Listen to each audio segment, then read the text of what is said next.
and you must move where you ought to be on the other side of the border. So that's the second example of this either-or system producing violence. And the third example I want to mention will be an example that Alemayehu knows far better than me as an expert on Ethiopia's borders. And it is the dispute with Eritrea over territory around the town of Badme. In 1993, Eritrea gained independence from Ethiopia, but in 1998 there was a terrible war, in part over territory, over boundaries. We do not know the exact number of deaths, but an often quoted figure is that some 70,000 people died in that violence. And it was relatively recently, I think about 5 or 6 years ago, that this was finally resolved. So the either-or borders of the nation state, they, as we've seen, they make life hard, they make life inconvenient for borderlanders, and they can be extremely violent. So how can we overcome this logic that one piece of land is either here or it's there? It's either in this side or it's that side. And in the first part of this lecture, I want to look at 5, if you like, technical solutions, creative technical solutions. Before I go on any further, does anyone have any comments or questions they would like to ask or make?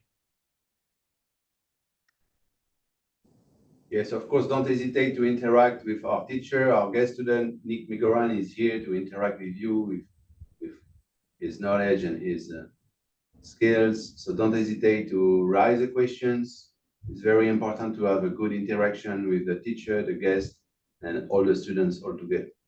Thank you. There will be, in the second part of the lecture, I've got some spaces where I will pause to ask questions.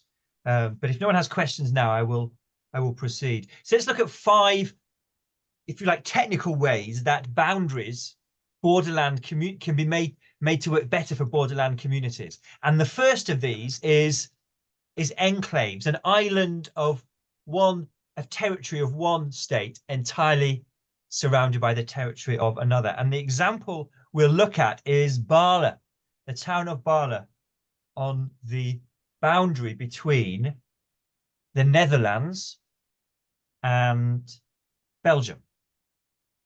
It's a small town, about 9,000 people live there, and it goes back to a feudal land distribution. And in 1843, the Treaty of Maastricht gave Belgium independence from the Netherlands, and boundary delimitation took place and demarcation, but the spaces between border posts 215 and 214, it was left undemarcated because it was too complicated, the border landscape there, and it became known as the hole in the border. And what we saw has been a patchwork of, and I'm sorry, this map isn't particularly clear here at this scale, a patchwork of enclaves. So what we find here are that there are, I think, 22 exclaves of Belgium, that's bits of Belgium in the Netherlands, and within those there are 7 counter enclaves. So these are little islands of the Netherlands in an island of Belgium in the Netherlands. I don't know if you can see my mouse moving over. Can you see my mouse moving over? You can see, yes, these are counter. So this is the whole the Belgium exclaves, and within them, these little islands of Dutch territory in Belgium, in the Netherlands. It's quite a creative way. And it was only in 1995, so a century and a half after this process was begun, that the boundary delimitation and demarcation was completed. And as you can see in this picture on the left, um, the boundary lines often go through people's houses and gardens. And so they made it, the decision was that if your front door came out onto Belgium territory, you were citizens of Belgium. If it came out onto the Netherlands territory, you were citizens of the Netherlands. And where I'm standing here is very interesting. You can see it's right on the boundary. And in World War I, the two countries mobilized at different times. And so this was used by the Netherlands as a military recruitment office, but the Belgians said, you can't use it. And so they had to move the desks for the soldiers onto the Netherlands side, even though it's one house, and they could sleep on the Belgium side. It was quite interesting. Here is a very interesting story. You can see that the boundary here, so on the right-hand side here, you have the Netherlands, and on the left-hand side, you have the Belgium. But this is one house, and this house has two front doors. And the reason is this. The original front door is on the right, and the Belgium, it was in the Netherlands, and the owner wished to make a change to his house. He needed planning permission, but he could not get this permission from the Netherlands authorities. So he built a new front door to the left, you can see that there, and said, now I am a proud Belgian citizen. And the Belgian authorities gave him permission. Another thing I like is in this small village of 9,000 people, there are 6 fireworks shops. Now, why do you need 6 fireworks shops in a village of 9,000 people? Well, the answer is that in the Netherlands, you can only buy fireworks just before New Year's Day, at Christmas and New Year period. But in Belgium, you can buy them all year round. The fun-loving Belgium government allows its citizens to buy fireworks all year. And so these 6 shops are all in Belgian territory, but all the customers are from the Netherlands. They come and buy fireworks and go. And then during the COVID-19 pandemic, this supermarket Zeeman, you can see part of it is in the Netherlands and part in Belgium. And the two governments put different COVID restrictions at different times. So this shop opened or closed half of itself at different times, so it could keep working. And I think this is a very interesting example of how a complicated borderland community where populations had lived mixed for centuries, you could find this creative technical solution in enclaves and counter-enclaves to allow borderland life to continue. Here's a second example, a condominium. A condominium is when 2 or more states share sovereignty over the same piece of land. And in 1659, Spain and France signed the Treaty of the Pyrenees, and this ended a war between them, and it agreed sections of their mutual boundary, including along the river Bidassoa, which you can see in this picture here. But the two sides couldn't agree on who owned the island you can see in the middle, Pheasant Island. This was the site where Louis XIV of France and Philip IV of Spain met to sign the treaty. And so they agreed a very interesting compromise. And this compromise was that sovereignty would rotate between the two countries. So even to this day, every 6 months, the two sides have a solemn ceremony, and the flag of France is lowered and the flag of Spain is raised, and sovereignty is handed over. And then 6 months later, it happens in reverse. So this is a creative solution. Now, Nobody lives on this island. It's uninhabited, so it's relatively easy to do. But in cases where people live, we need more complicated, more advanced solutions. And a third solution that has sometimes been used is territorial leasing.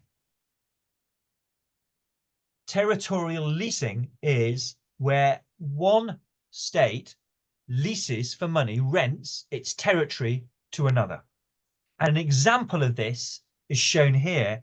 It is the city of Baikonur in Kazakhstan.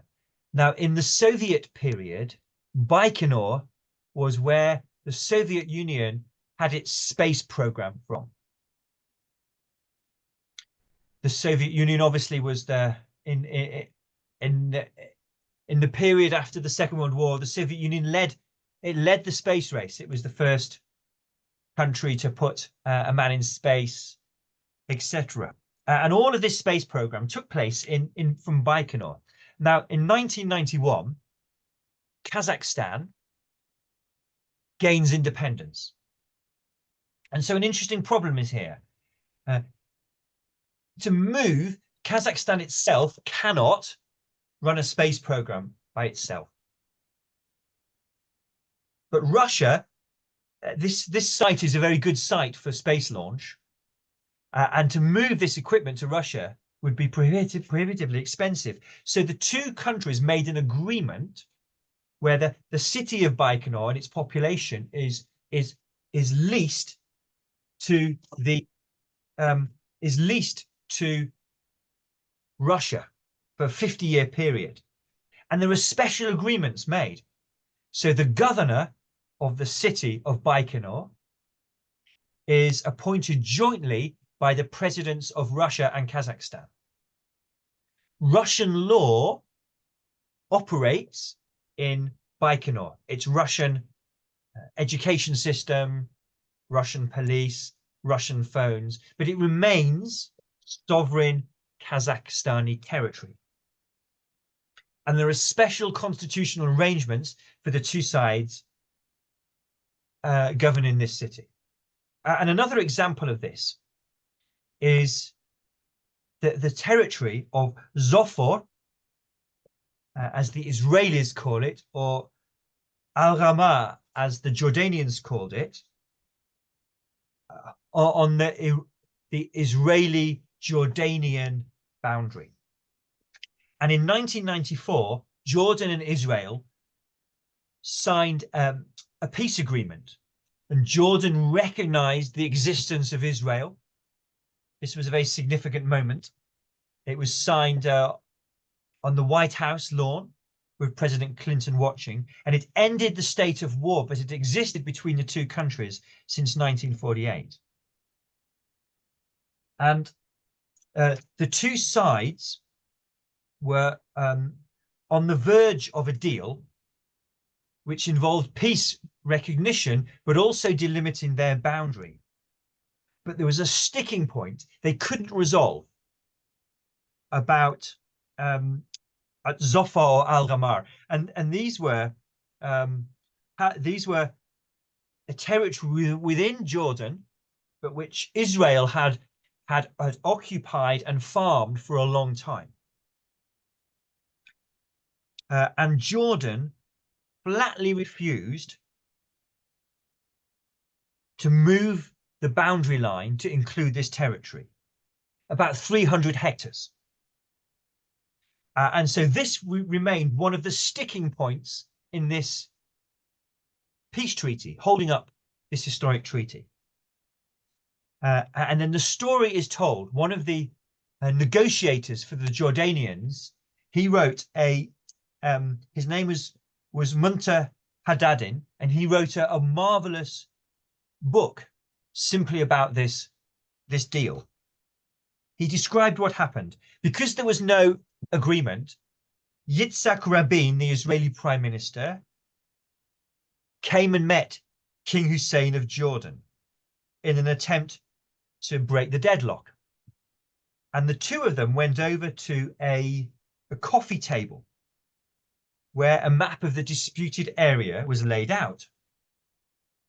And after gazing at it for a long time, the conversation proceeded as followed. So Yitzhak Rabin asked King Hussein, "Why don't you, Your Majesty, lease it to us for some time?" King Hussein of Jordan said, "The notion of lease is not on the table. I'm not prepared to do that. But how long do you want to stay for?" Yitzhak Rabin replied, "Say 25 years, renewable by mutual consent." And King Hussein of Jordan said, "This sounds reasonable." So they reached this agreement that the land would remain sovereign Jordanian territory, but Israel would pay money and farm it for 25 years. And the agreement was that Israelis couldn't sleep there overnight. So the Jordanians were worried it wouldn't become part of Israeli territory. And this creative solution, let's lease it, allowed the peace deal to proceed. And interestingly, after 25 years, the Jordanians decided they didn't want to renew the lease. So the Israelis had to leave, but they accepted that. So that's three. The fourth set of technical solutions would be unique cross-border solutions. And this is something that Benjamin writes about in his chapter that I set as the key item on your reading list. And there are two which I didn't know the story about them, but Benjamin writes about them: the Sedania Hospital and Basel Airport. And Benjamin calls these territorial singularities. They are cross-border arrangements at France's borders, which relates to the needs and infrastructures of modern populations. And the first of these is Sedania Hospital, and it's Europe's first cross-border hospital. And it serves a relatively small population in the Sedania Valley in the Eastern Pyrenees.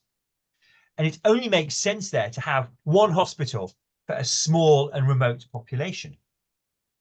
Now, it is physically located in Spain, 1 kilometre from the boundary with France, and it serves both communities. But what's interesting here is it has 2 local phone numbers, a French one and a Spanish one.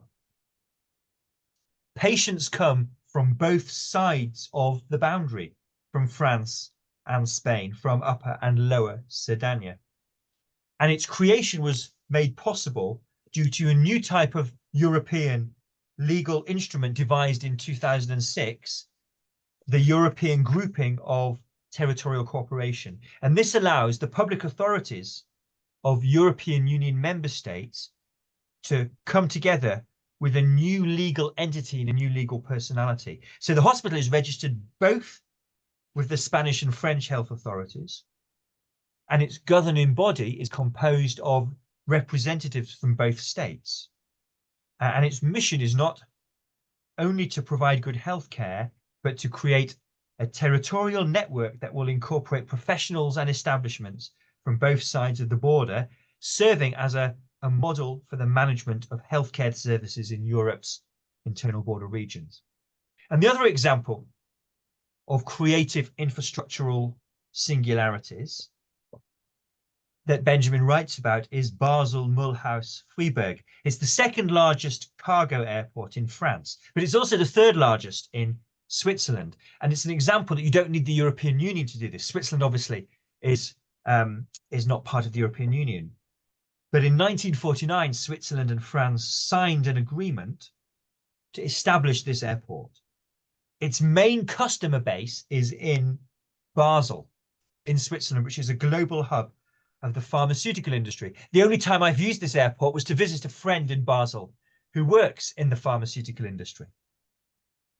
But the airport is located in France, 3 kilometers from the boundary tri-point of Switzerland and France and Germany. It was the best available space geographically. And although administered under French law, it's jointly operated by Switzerland and France.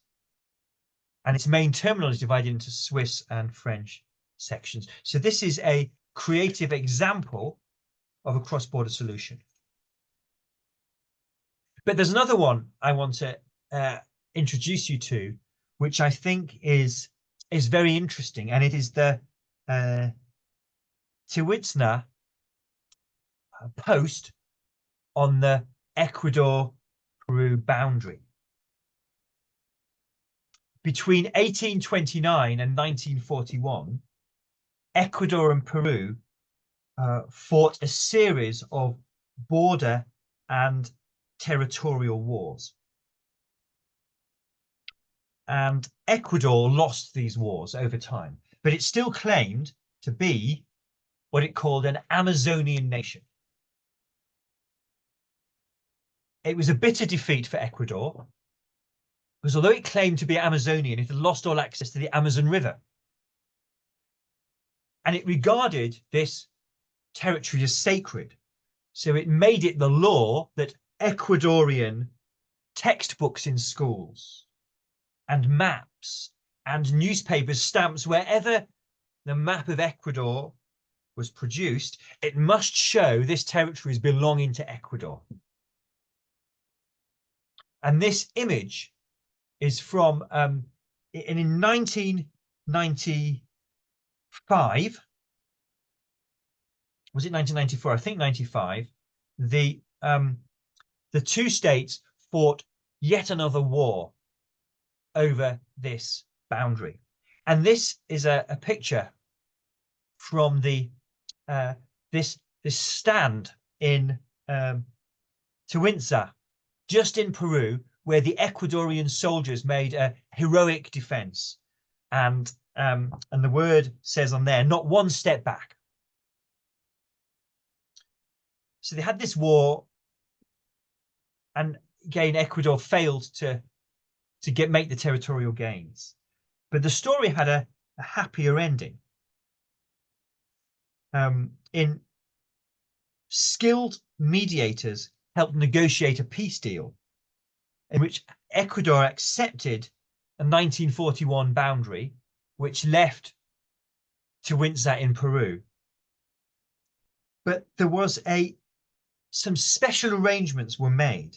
The first was that Ecuador was allowed to fly its flag over this bit of land, the Tuinza post, and have ceremonies to commemorate where many of its soldiers died. So Ecuador could still claim some sort of victory. Secondly, Ecuador was guaranteed navigational access for its boats to the Amazon River. So it could claim still, with some stretch of the imagination, to be an Amazonian state. And US President Bill Clinton hails the border treaty as the end of the last and longest running source of armed international conflict in the Western Hemisphere. And this ingenious solution allowed Ecuador to claim some sort of moral victory and showed that it was possible to be flexible over even sacred territory and borders. So that's the fourth type of cross-border solution. And the final example I will look at in technical solutions are sovereign regions. A sovereign region. And an example of this, I'll look at is the Åland Islands. Now, the Åland Islands are a demilitarized, self-governing set of islands in the Baltic Sea. Sweden ruled over Finland for a long time, but Finland gained independence from Sweden in 1917. And in 1921, the League of Nations, the predecessor to the United Nations, granted Finland sovereignty over the Åland Islands, but awarded them a high degree of autonomy. So Åland is entirely self-governing in the areas of culture, of transport, of health, of education, and its only official language is Swedish. The 30,000 islanders have their own passport and a unique citizenship arrangement, meaning they are exempt from military service in the Finnish army. Now, the islands are not independent. They can't make their own foreign policy. But they held their own referendum on whether to join the EU and voted to do it, but an opt-out of the EU's tax union. And this means that ferries crossing the Baltic Sea from Sweden to Finland or Latvia and back again, they can stop at the Åland Islands and buy duty-free items a lot cheaper. And this has made this territory one of the world's highest living standards, territories with the highest living standard in the world. And so this is an example of a sovereign region. It's not either or. It's not just in Finland and Finland controls everything. It's sovereign, it's Finnish territory, but a high degree of cultural, linguistic, political, and economic autonomy. Now, all of this, of course, is possible because of arbitration. Because of arbitration. And this would be the final point I would finish on. Not so much a technical solution as a political solution. Arbitration. Think of the date September the 11th. September the 11th is important in the study of borders. After the September the 11th attacks in the United States in 2001, it led to a massive increase in border security around the world. The closure of borders. But September the 11th is also important for two other dates. And the first is the El Salvador-Honduras boundary dispute. This week, it will be I don't know how many of you are following the European Football Championships. I'm hoping that England will be there. It's the final this Sunday.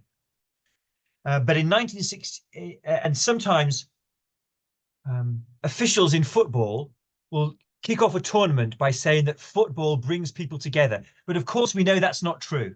No one who's ever been to a football match would ever say that. Football, like sport in general, it creates these hostile feelings towards others. And nowhere is this clearer than the so-called 1969 soccer war between Honduras and El Salvador. And boundaries are so difficult to delimit, and borders can become so violent because they get caught up in national tensions. And an extreme example is the 1969 soccer war. There had been a border conflict between El Salvador, a boundary dispute between El Salvador and Honduras for some time. Lots of other issues were at stake. Poverty in the border areas, the mistreatment of migrants. But these came to a head in qualifying matches for the 1970 World Cup. And so two matches are played. The first was played in Honduras, and the El Salvadorian, the Honduras supporters stood outside the El Salvadorian team hotel all night. They let off fire, the hotel where the team was staying. They let off fireworks. They banged noises. They sounded the horns on cars. So the visiting El Salvadorian team couldn't sleep. They were tired, so they lost the match the next day. But the same thing happened, of course, when Honduras traveled to El Salvador. The El Salvadorian fans stood outside where the hotel where the Honduras football team was staying, banging. They threw stones and broke all the windows in the hotel. So the football team didn't sleep all night. Before the match began, instead of putting the flag up, the Honduran national flag up, they burnt the flag in the stadium. And of course, the visiting team lost. And they were tired. This precipitated a war. The next day, a war broke out. with military clashes in the disputed territories, and 6,000 people were killed in a few days. It was a terrible war over a disputed border with a flashpoint of nationalism. Now, but the story has a better ending. On September the 11th in 1993, the presidents of the two countries met on a bridge around here on the map. You can see over the standing over the disputed river, and they signed a peace deal. They shook hands and signed a peace deal, which the International Court of Justice in The Hague acted as an arbitration for. And the second September the 11th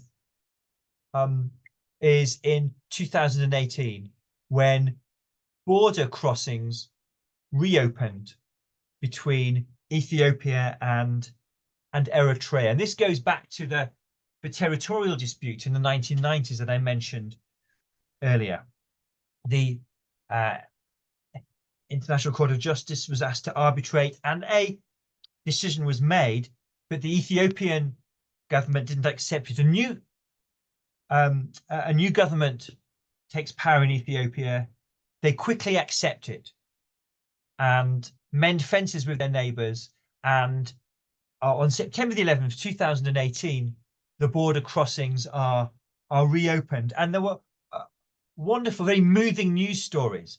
Family members, friends who had not seen each other for 20 years were able to meet and be reunited and embrace and celebrate and dance.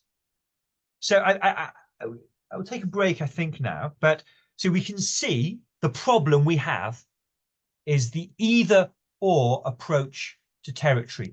Either you're on this side of the border or you're on that side of the border. Either this bit of land is mine or it's yours. And this creates all sorts of problems. Minor inconveniences to farmers who live alongside, or it can be part of major wars between states. But there are creative technical solutions we've looked at. Enclaves and exclaves, condominiums, territorial leasing, cross-border solutions, or sovereign regions. But ultimately, these are political solutions that are needed. And as the examples of Ethiopia and Eritrea, of El Salvador and Honduras suggest, arbitration can resolve these disputes if there is the political will of the leaderships in both countries to accept them. I think what I will do is we will pause and take a break, but I wonder if anyone has any questions or comments at this stage. We have Paola who has a comment or a question. You have the floor, Paola. Thank you so much. Thanks, Professor Megoran, for the presentation. I had a question / curiosity about language. Basically, because I think that in my country, Italy, language is, how can I say, an obstacle in border regions, and it is historically considered an obstacle at the point that Italian is not mentioned, has not been mentioned as official, as designated official language in Italian constitution until 2007. And so when you mentioned, for example, Aland Island, and you mentioned that Swedish is the official language, I was asking myself, for example, is there any linguistic minority and how could it work in that case? Or in other cases you mentioned, I mean, like condominium and stuff, how could it work? Thank you so much. Yeah, so about the Åland Islands, I don't know if there is a linguistic minority. Benjamin, do you know that? No, I have the knowledge that they are speaking Finnish, huh? They are part of the Finnish territory and they are speaking Swedish. Sorry. Yes, yes. Swedish, huh? So I don't know if there is a minority, but if we are taking the perspectives from Finland, it is considered as a Swedish minority in Finland. But I don't know if there exists a smaller minority in this island. Sorry. No, I'm not aware of that. I think after the break, Paolo, I'm going to talk about a specific example where language and minorities plays a very important role in the Swedish-Danish borderlands. But I think you've raised a very interesting question. So, according to some estimates, there are maybe 5,000 or 6,000 languages spoken by human beings on planet Earth. There are, I think there are 193 member states of the United Nations. Have I got that correct? Just over 200 territories. So clearly, most ethno-linguistic groups don't have their own territory, their own state. And many of those are striving for that. In my own United Kingdom, Wales and Scotland, there are significant ethno-nationalist movements there. But so clearly the question of how we create states that enable minorities to live and thrive in their own communities is a very, very crucial and important question. And for my mind, the epitome of the worst example of that was the Lausanne Treaty and the unmixing of these populations, the Greek and the Turkish. I think in the Åland Islands we can find something more positive there. I'm interested. What happened to make Italian the official language in? Did you say 2007 or 8? Yep. There was a referendum, that. an official votation, and basically it was changed. But when we had the constitution after World War II, basically the idea was to keep all the regional languages, all the minority, just the way. And probably in 2007, just right-wing ideas, nationalism, these ideas started to circulate. And then we had this referendum, and to change the constitution in Italy, just we need a referendum, and it won. And so we had this change. And Italian is now the official designated language in Italian, but there are still regions where, especially Trentino Alto Adige, so border regions with Switzerland, where we have bilingual official documents, so documents written in Italian and German. Yes, good. So Rodo has a question. Do you want to? The question. I will read the questions from Rodolfo from Argentina. What do you think about the Falklands diplomatic dispute between United Kingdom and Argentina? Is there any possible creative solution? So that's a very pressing and important question. I think at the time of the war in 1982, it's striking that governments in both Argentina and both the United Kingdom used this dispute, used nationalism to pursue their own ends. The military junta that led the 1982 invasion was unpopular. It was having every day there were protests against them.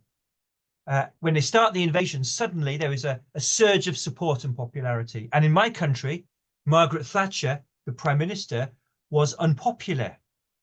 There was high unemployment.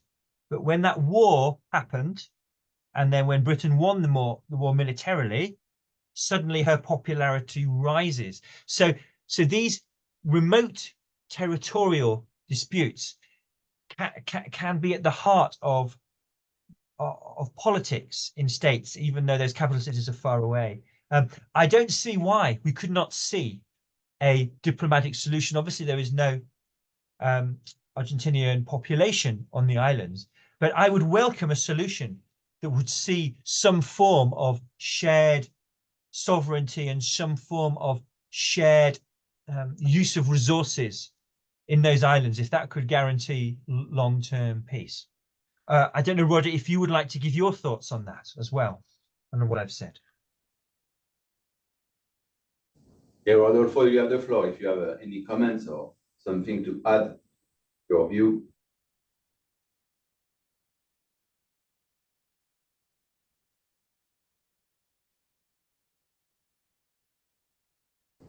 So no more comment, Nick. I propose we have a comment from Iverson. Iverson, you have the floor. Hi, Nick. Thank you for the creative solutions by presenting very clearly. But then I have one technical comment and one general comment as well as general question. Can you turn to the presentation slide to the Baltic Sea map? To Poland, yeah. Because I was wondering on the map you were referring the Estonian territory as Latvia. I think you were referring to Estonia. Is it, or were you referring to something else? Because I come from Estonia, so it's important to point it out. Sorry, did I say Estonia? No, but then at the right corner you were referring to the Estonian territory as Latvia. I beg your pardon. That is great geographical ignorance and just a slip of the tongue. So you must excuse me for that. Yeah. Don't worry. Yeah, because if I don't point it out, then I will offend 1.3 million of my Estonian friends. So getting back to the apologize to the Estonian nation on my behalf. No, it's okay. So going back to the general comment, I think all the solutions you were referring to has a premise that they have, regarding the countries in question, they do have similar regime types and also the will to cooperate and similar, let's say, scale of power, if I understand it correctly. Because I think, for example, if you were dealing with boundary conflicts with two countries with very different size and different regime types, for example, autocratic state neighboring with a democratic state, I think they do have a different way of understanding borders. Let me give you an example. If you, for example, referring to the question of Hong Kong, how the British and the Chinese were dealing with was essentially signing a declaration and say there would be one country, two systems. But then now that the PRC essentially says that it's historical document. So I think that was a reference to the territorial leasing you were pointing out as a solution. And I think that this case of Hong Kong regarding the agreements between the British and Chinese, it doesn't really work well.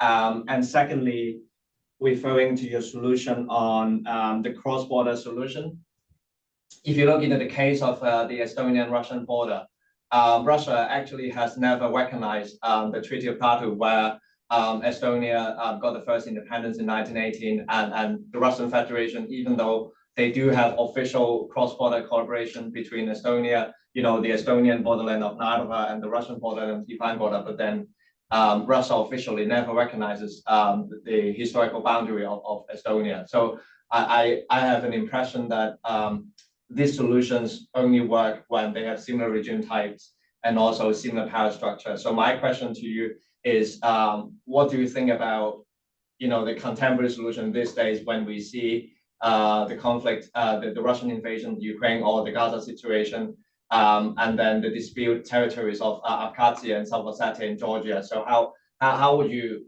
think about the possible border solution between democratic countries and autocratic countries? Thank you. No, it's an excellent question and point.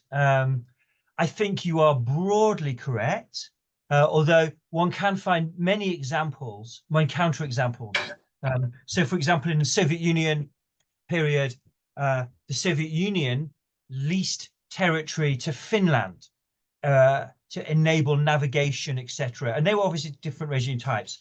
So there are counterexamples, but broadly, what you say is correct, which was why I I finished on the final point about arbitration and politics. Ultimately, there is no such thing as a good or a bad boundary. It comes down to the will of the neighboring states to make it work, and to make these work for their for the populations who live alongside them. So I would although technically I think you can find examples, counterexamples of what you've said, you were broadly correct. And so that with the current war, the Russia-Ukraine war, one could imagine, for example, there will have to be some sort of peace in the long run, some sort of peace agreement in the long run. One can imagine creative solutions around, for example, Crimea and leasing and shared sovereignty. One can imagine arrangements to guarantee the rights of ethnic minorities in the Donbass, etc. But ultimately, what is needed is a political solution that will that will require Russia to recognize the independence and the territorial integrity of Ukraine in a broader geopolitical framework in Europe, where neither Ukraine feels threatened by Russia, nor Russia feels threatened by NATO expansion. So there is a whole set of broader geographical, geopolitical contexts that need to be resolved before these technical, to create an environment in which these technical solutions would take place. So I would agree with you on that. Thank you, In fact, Nick. I just published a paper last week looking at some of the geographical elements of the Russia-Ukraine war that might need to be addressed. I would be happy to send that to Benjamin to forward on afterwards. Yeah, thank you, Nick. You could send us the link in the chat if you want. Thank you, Iverson, for this brilliant comment. We have another question in the chat from Belfani.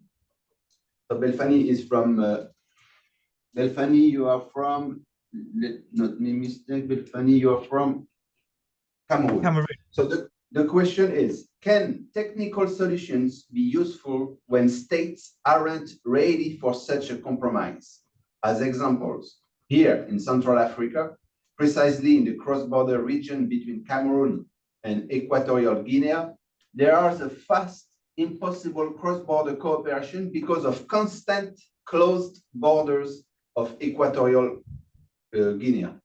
It's very similar to what's going on in the Fergana Valley when you have a cross-border, when you have a border which is closed. What do you think, Nick? So maybe actually, hang on a sec. Maybe it would be interesting to hear Belfani's perspectives on the Cameroon-Nigeria peace agreement. So the Casa Peninsula was a major source of conflict, and the International Court of Justice was asked to arbitrate on that and provided a solution. Nigeria did not accept that for a significant period of time, and in the end, Nigeria did. So obviously, what happened there? It was necessary for a political agreement to be reached between the leaderships of the two states, Cameroon and Nigeria. I do not know the details about the dynamics that Belfani has mentioned there, but maybe I could ask her to. Maybe you could, Belfani. Maybe you could comment on the contrast between Nigeria and Cameroon and Nigeria and Cameroon in the example you've just given. How you would explain that difference. Okay, the difference between Cameroon and Nigeria borders and Cameroon Equatorial Guinea borders refers that in Cameroon Nigeria borders we had a conflict.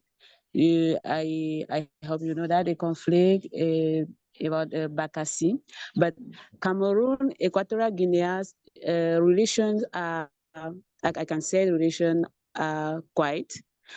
There is a political, I can say, a political arrangement of open borders, but when state leaders decide when they need, they can close borders, or when they want, they can open the borders. And Cameroon state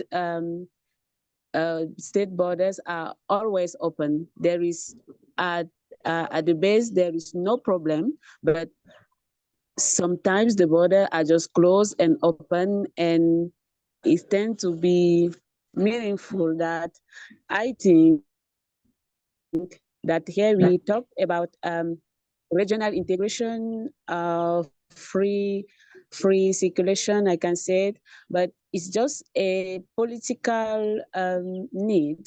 But in the states, they are not ready. I think they are not really ready. They are not really there for this political implementation.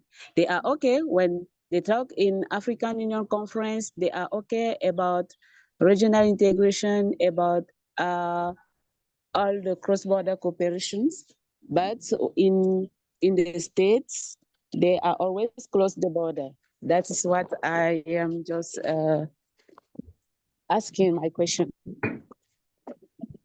Thank you for the excellent questions and the comments that you all made.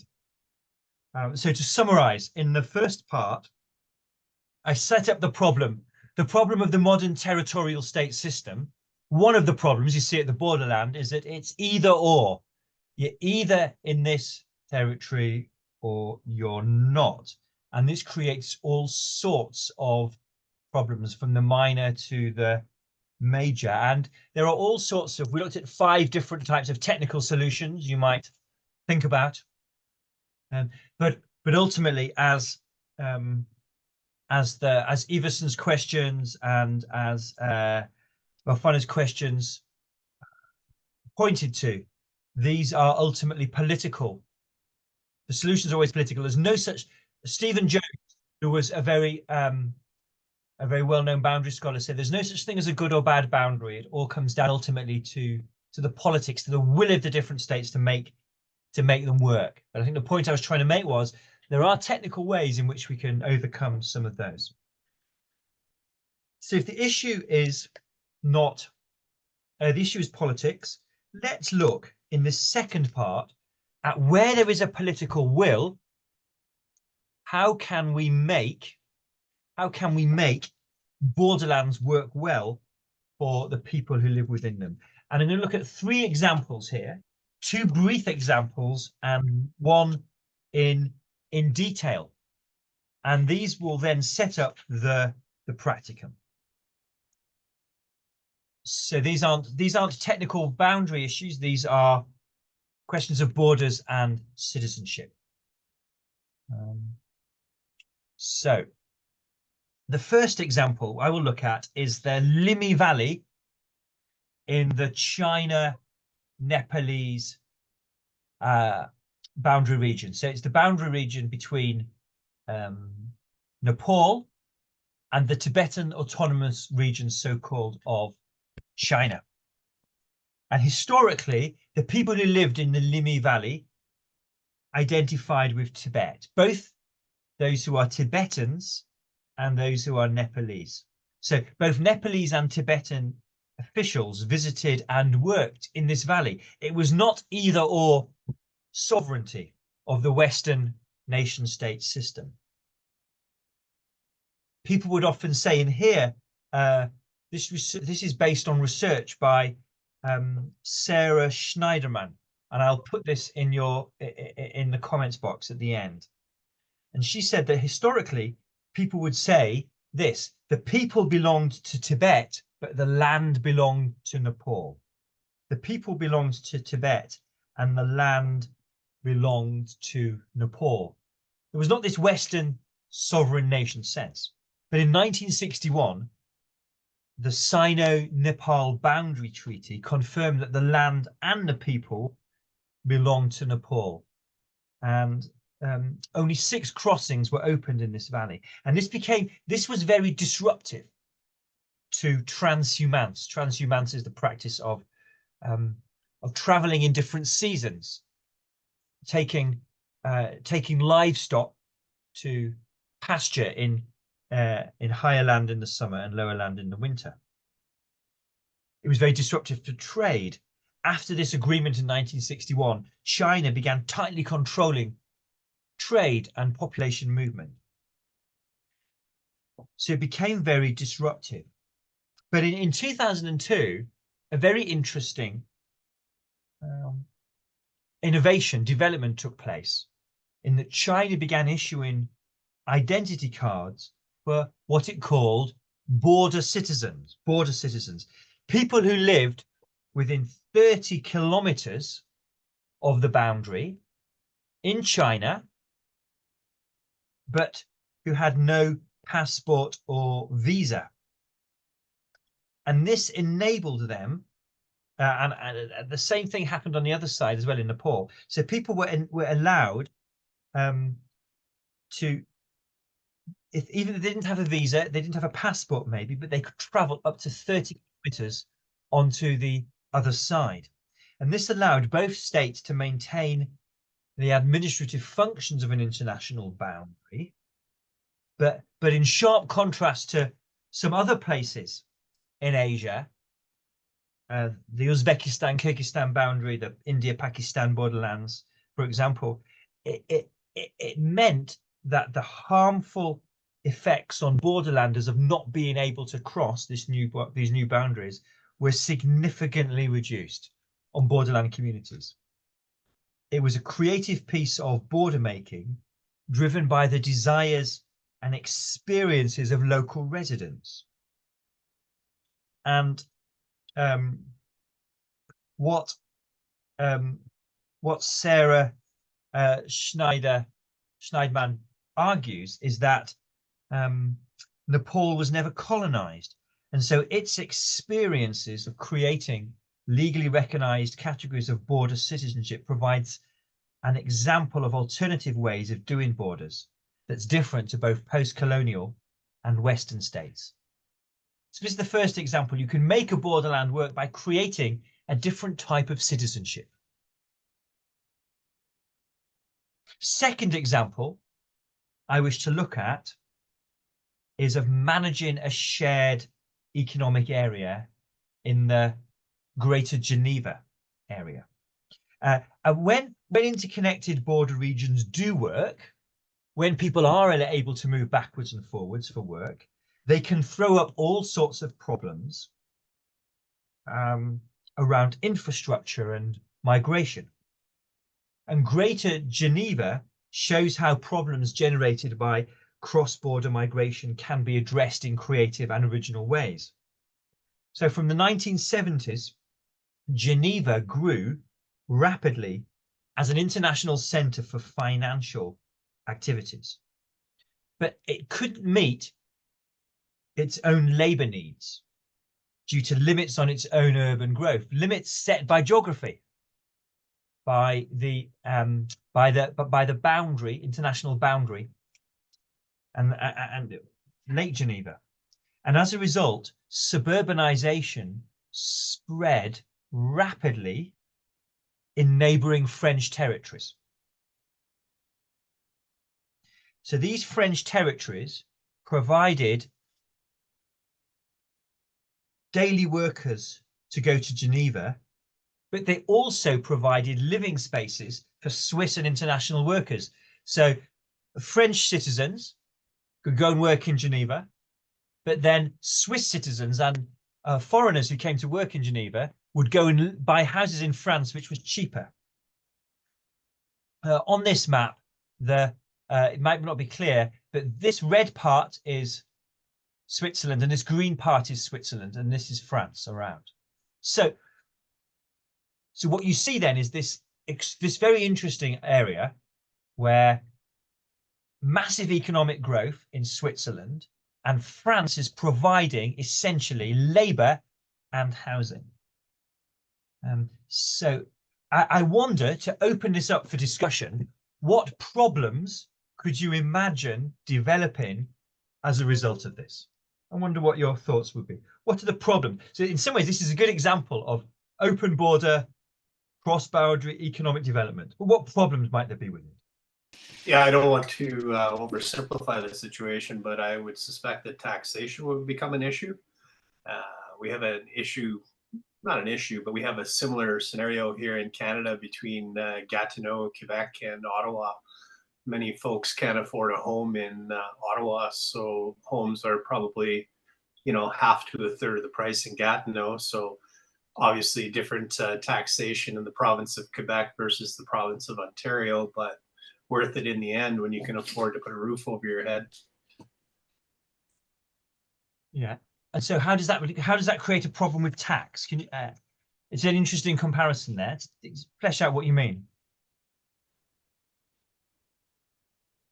Well, you're technically working internationally, are you not? I know between Canada and the US, if folks have dual citizenship, they're required to pay tax in both countries. Yeah. Yeah. So what was happening here was that the workers were paying income tax to the Swiss authorities, but the French regions were bearing the costs of providing and maintaining transport networks and other urban infrastructures, largely for the sake of Geneva, but without benefiting from taxing the money that they earned. So obviously people would pay their local taxes to the authorities for their land rents, etc., but they weren't paying income tax. So this was a significant problem. And it was leading in France to anti-Swiss resentment, because what effectively emerged was a cross-border metropolitan area, which was functionally integrated but politically fragmented, and Swiss businesses were freeloading on French municipalities. And so in 1973, a financial agreement was reached between Geneva and France, providing compensation for French municipalities in proportion to the number of cross-border workers. And this money, which in 2022 was 345 million euros, so it's quite a lot of money, goes directly to the local administrations in France to help finance their infrastructural needs. And over time, cooperation developed, leading to joint planning urban committees. So, for example, the joined up transport network, which, as you will see, is including the French and the Swiss territories, and a range of other collaborations developed under the title of Greater Geneva. And this name recognizes the interconnectedness of the cross-border region. So I think this is a very interesting example. So you see with the Limi Valley, we saw that states can make arrangements to enable cross-border movement in certain areas. But if this is particularly successful, as it was here, it creates its own problems. But then a solution was able to be developed. But the third example, and the main example I want to look at before we take a break to look at the practicum, is the example of non-territorial autonomy. And the example is from the Schleswig-Holstein region on the Danish-German borderlands. This is a photograph I took a few years ago, and it's in a German city, the German city of Flensburg. And I wonder what you make of this picture. What do you think's happening here, and what strikes you about it? Does anyone have any thoughts or observations? I reckon some of the residents in the German territory wanting to join Denmark to become part of the Danish territory. That's why That's they what it were looks like, raising. right? Yeah. So these are Yeah, Danish that's why they flags, were- aren't they? Yeah. Yeah. Yeah. So I can tell you that there are 10,000, not 10,000, there are thousands of people, I don't know the exact number, in this parade, carrying Danish flags, dressed in Danish national outfits or whatever, yeah? Yeah. What do you think the German residents are thinking about this? It's a very striking picture. And I'm going to tell you some of the background. This example will take a little longer. It's an example I've done some research on. And we're going to come back to this picture later on. In the 19th century, up until the 19th century, the King of Denmark was also Duke of Schleswig and Duke of Holstein. Now, in the sort of feudal medieval Europe, these were not ethno-nationalist entities. The Danish monarchs, for example, were German-speaking and German-cultured.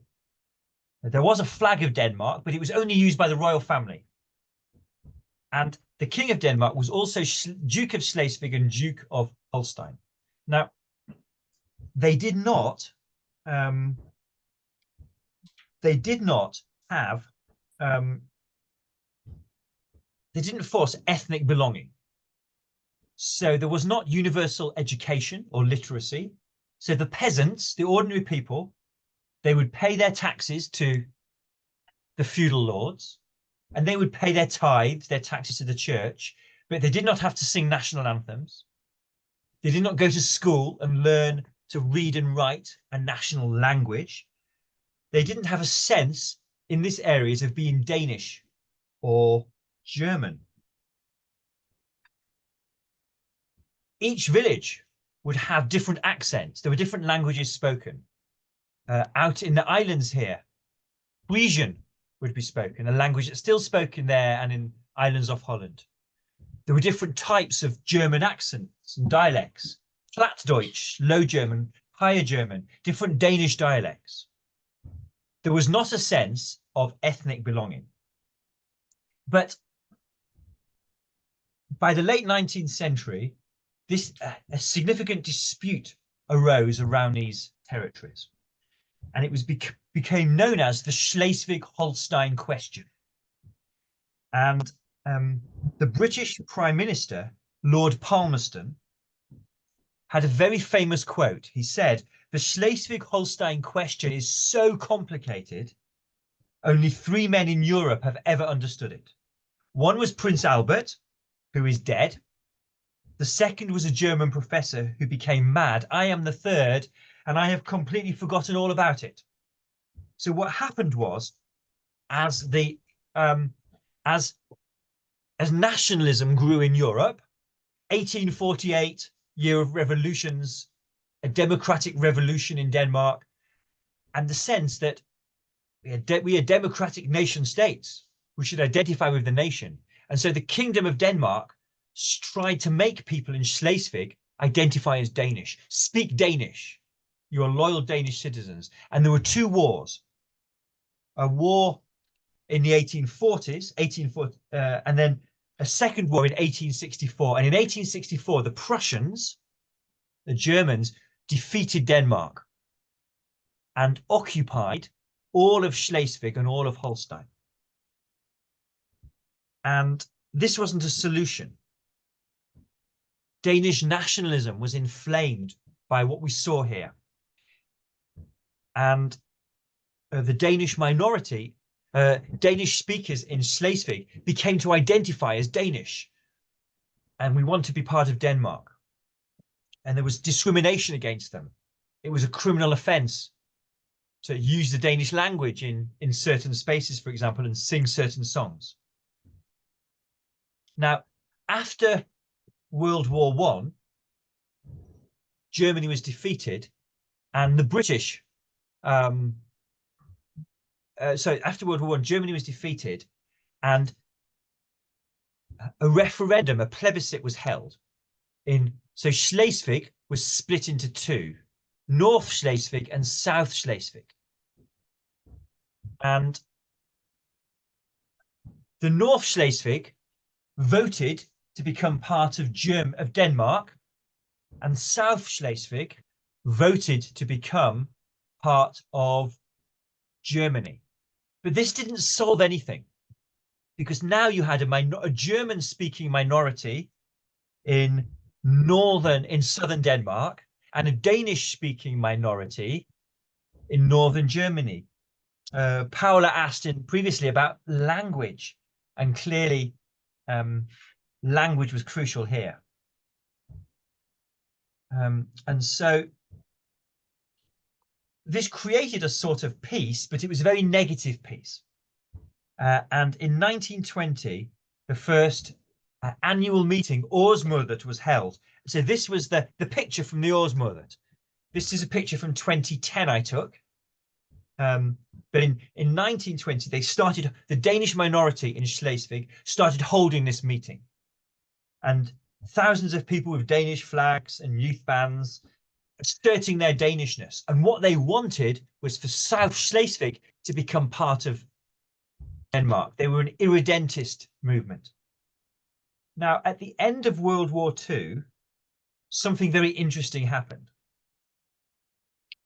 There was food shortages in Germany, and so the Danish government, the Danish crown, sent food packages to anyone in South Schleswig who said they were Danish and joined the Danish minority. And so there was a Danish organization for the minority, and in 1945 there were 3,000 members, and in 1948 there were 75,000. Suddenly, because these different people had lived together, everyone could say, well, you know, my grandfather was Danish, or my auntie was Danish, or my great grandmother was German. So people who'd always identified as German re-identified themselves as Danish, because we know that identity is fluid, isn't it? Particularly in borderlands. And they formed a political party, and the British were occupying that part of northern Germany. And they said, we want to change the boundary. And there was now a majority of people in South Schleswig who were Danish. And the British asked the Danish government, would you like to have South Schleswig? And the Danish government said, no, we don't want it, because they knew there were lots of German people there, right? And so, and then what happened was 1 million German refugees came from East Germany, where the Soviet Union had occupied, and were moved to Schleswig. And so that made the Germans a majority. And then the new Danish people who discovered they were Danish actually realized we were German after all and went back to being German. And so you had a great resentment in South Schleswig. The Danish minority said, we have been oppressed by the Kaiser, by the Nazis. The British have let us down. We've been mistreated. But in 1955, a very, very interesting agreement took place, and it was called the Bonn-Copenhagen Declarations. And these are stamps which were issued in Germany 50 years later, 30 years later, to celebrate this. And what happened in these declarations is very interesting. Both governments agreed to accept the international boundary. There will be no changes. But they guaranteed minorities' rights on either side. For things that were very important, education could take place. If you lived in South Schleswig, education could take place in the Danish language.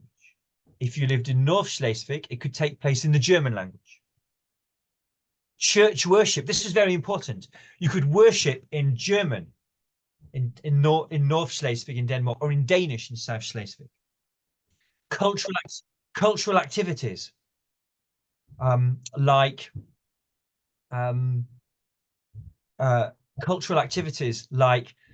theatres, for example, were able to take place, were guaranteed. The Danish minority in Germany and the German minority in Denmark were guaranteed theatres, music venues in their own languages. You can do this for freely.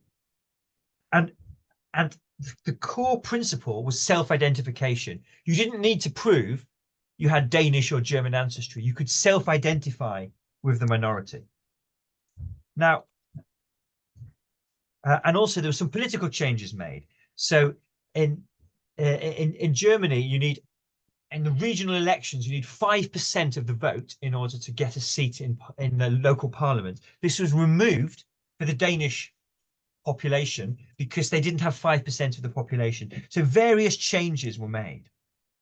Now, these were quite creative and quite innovative, but nothing changed initially. The Danish minority in Germany, still the official party, wanted to join Denmark. They wanted to change the boundary. But then changes began to occur in the 1960s and 1970s.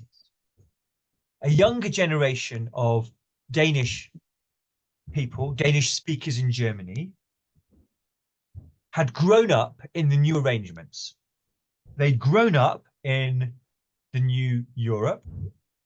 Denmark had not been a member of the European Union. This was not about the European Union, but they'd grown up in a more peaceful Western Europe, and they began to realize, they said, we don't want to change the territory.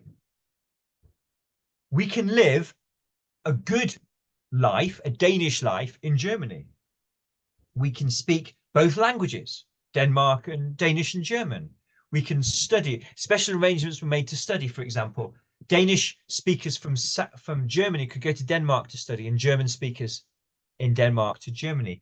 We can know both languages. We can go to a Danish theatre one day and a German theatre the next day. Life is good. We don't need to change things. And so these younger people took control of the minority organizations. So the main party, the Danish party, is the Sydslesvig Verein. It represents Danish minority in Germany. So it started to change the way it promoted, rather than calling for a boundary change, it started to campaign as the regional alternative. We are the regional alternative. We will represent the rights of everyone in South Schleswig, they said, Danish or German. So, for example, the local party, the South Schleswig Verein, it fought successfully on local environmental issues, and it worked to keep a university in the city of Flensburg. And what is really interesting is that from the 1990s until today, from the 1950s until the 1990s, this party had one representative in the local parliament, just one. But in the 2000s, it has four representatives. People are voting for it who are German with no Danish connection, because they see it is truly a party supporting local interests. And so when we come to the Årsmøde, now the Årsmøde, the annual meeting, still takes place. But whereas once this was a statement, a separatist statement, now it's a celebration of Danishness. German people line the streets waving Danish flags. The German politicians are invited to the parade ground after this event. It has become a celebration of Danishness and diversity in the borderlands, and is not seen by the German majority as threatening. So a scholar of the region said this. He said relations have moved from being against each other to being alongside each other. They've moved from doing our own thing and not having contact to actually being in cooperation together. And on your reading list, Tove Malloy, who is a Danish scholar and a specialist on this region, describes this as non-territorial autonomy. That the cultural and the spiritual and the educational life is given autonomy, but it's not a territorial arrangement in the sense that the Åland Islands are a sovereign region. It's cultural, spiritual, educational autonomy, non-territorial autonomy. So what we see in South Schleswig, and remember, in the 19th century, the Schleswig-Holstein question, if you read books from the late 19th century, people talk about the Schleswig-Holstein question. It was seen as the example of an unsolvable ethno-territorial dispute. People would talk about it in the sense of the way people would talk about Israel-Palestine today. Unsolvable, so much violence, so much division, we can't see a way forwards. But what we've seen in Schleswig-Holstein is a former irredentist, a separatist party, transforming itself into a party that represents a minority whilst celebrating hybridity and the good of all in the region. It attracts the votes of the ethnic majority whose rule it wants deposed.